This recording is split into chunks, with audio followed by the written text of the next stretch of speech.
Hello, Lakeside Lancers. This is the video for the virtual students in third period, seventh and eighth graders. I just wanted to introduce myself. Some of you have had my class before and some of you have not. My name is Mrs. Wallace and I have worked at Lakeside for 16 years as the art teacher. Seen a lot of changes, and I can tell you right now that 2020 is the biggest change I've ever seen in learning. So we have a lot to adjust to, but we will be able to make those adjustments. And I want to make videos like this as many times as I can to make sure that even though you are not on the same building as us or in the same building as we are, you're definitely going to be on the same page because we will be doing the same things virtually that we will be doing in class. So there's unity to the learning on both sides. I'm also going to be looking over here quite often. I have two lists that I'm going through to make sure that I don't forget anything that you need to know and hopefully answer questions that you might have about how the semester is going to go. The first thing I want to address is the term LMS and Power School. LMS stands for Learning Management System. That is the same thing as Power School. When it was introduced to us as teachers, we already knew that. So we use those terms interchangeably. It has been apparently confusing to some people. So I am going to try to focus on saying Power School when I talk to you or communicate with you. But if I make the mistake of saying LMS, it's the exact same thing as Power School. So please don't be confused by that. Next, I would like to go over supplies. As virtual students, you are going to need to have some supplies at home to do your art projects. It will help if you have blank paper to do your scrap paper work on. As far as scrap paper, you're not going to ever be judged on what you do your rough draft on. So you will need to have copy paper that's plain, or maybe a drawing sketch pad for multimedia. All of those things can be found at maybe a Walgreens, a Walmart, Hobby Lobby, Michael's Art Supply, United Art Supply, which is located right across from the Kroger on Coliseum. So if you're not sure where to get supplies, you are definitely welcome to reach out to me and I will direct you. Hobby Lobby tends to have a 40% off coupon 3 weeks out of the 4 weeks of every month. So that would be a good place to start. And as far as your list, I will post the list in a written form on the Power School page so you can look at it at your leisure. But I do want to address that you will need colored pencils, and those colored pencils should be a pretty good brand. Rose Art is not a good brand. I'm sorry. Uh, I want to make sure that you have the tools that you need to make the art and to blend the colors. So if you are able to get a 24 pack of Crayola pencils, Prisma color, student pencils, there's all sorts of really good brands, but please stay away from Rose Art because those tend not to blend well and people have really complicated problems trying to layer color with Rose Art pencils. You will need possibly an 18-inch ruler. You will need obviously pencil sharpeners. And for art class, you are going to have regular pencils available because when we do value, you will need to hold a regular pencil a certain way in order to get gradient value. Mechanical pencils are fine as well for sketching, outlining, and just practice work. You will need pencil cap erasers, regular erasers, the pink ones, and probably the white erasers because the white erasers are made of a different material and they tend not to destroy the texture of the paper. And the pink erasers are great for erasing on your practice paper. They get marks off easily and they work just great. But sometimes when you're working on something delicate, pink eraser is too harsh. You will need an extra fine Sharpie and the fine point Sharpies in black. You do not need to go spend a lot of money on the multicolor pack. When we use Sharpies this semester, it is not going to be a color project. It will be just black and white.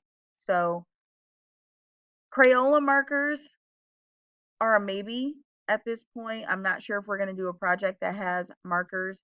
If you have already bought them, great, but we would need the fine point and the broad tip as well. I'm still not sure about the markers. I'm going to have a solid answer for you about that probably within a week or two. Things are changing so rapidly, I can't say for sure. So that's going to be the basic list that you will need. And at some point, we might add something to that, but it wouldn't be anything that would be really expensive for you to find or hard for you to source out. You must attend your class every day. We will have a Zoom at the very beginning of your class period, and there will be attendance taken, and attendance does count, regardless of being a virtual student. So I probably will have a Google form that you have to fill out. It's just a really quick answer to let me know that you are present that day.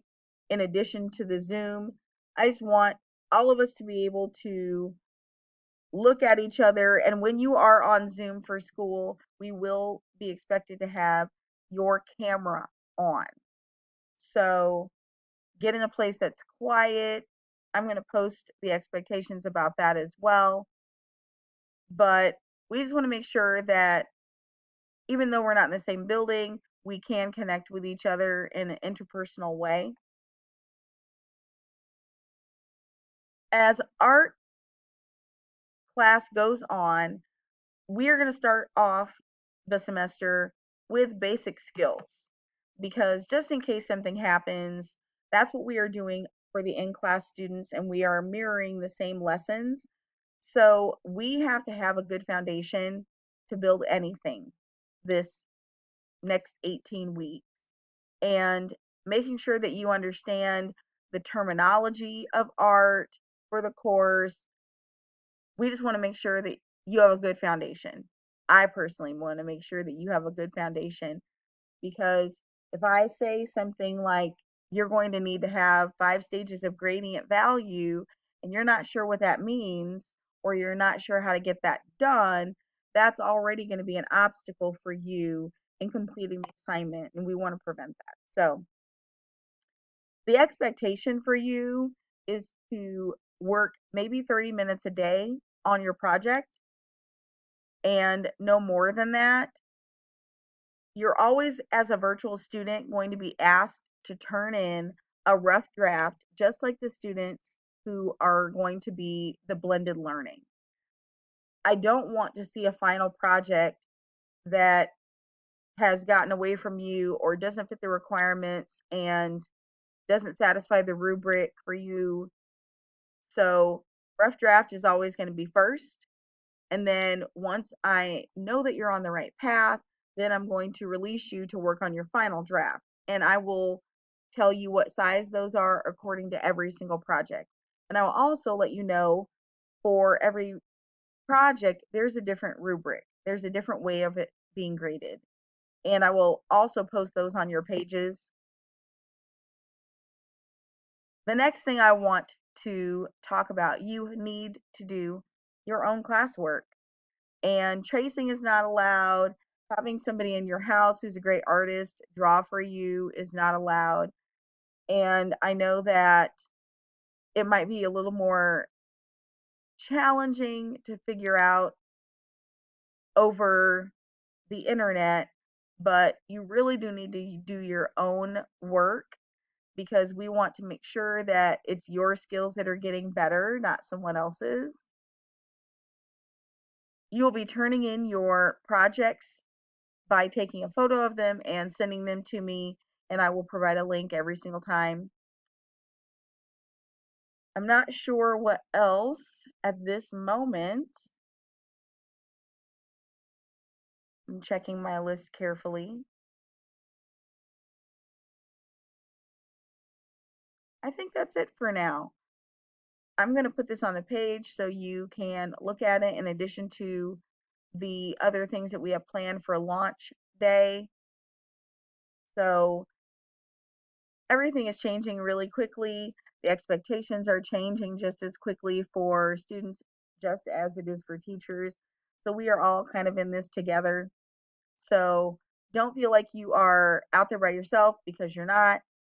We will be seeing you every single day during third period for at least 5 to 10 minutes to make sure everyone's on the right track. And then you'll just be released to work for the rest of the class period. We will not be on a Zoom for the whole time, or occasionally I might use Google Meet. We'll see how that goes. I've been introduced to so many new projects, so many new programs, that we're going to be experimenting a little bit to find out what works best for all of us. If you happen to have a question, you are definitely welcome to email me through PowerSchool, and I will be looking at my messages quite often.